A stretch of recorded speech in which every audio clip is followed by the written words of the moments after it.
Ama namin sa langit, sa ngalan ng aming Panginoong Hesus, sa bawat araw na dumarating kami po ay nagpapasalamat sa iyong walang sawang pagmamahal at biyaya. Sa gitna ng hamon ng pagsubok, gabayan mo po kami at patuloy na palakasin ang aming pananampalataya at pag-asa.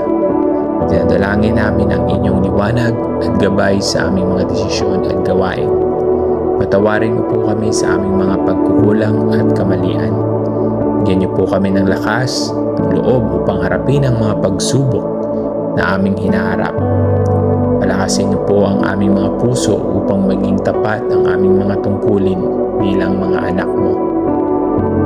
Sa aming pagtulog, pinapanalangin po mo namin ang aming mga pamilya na patuloy na maipadama ang iyong pagmamahal at proteksyon sa amin.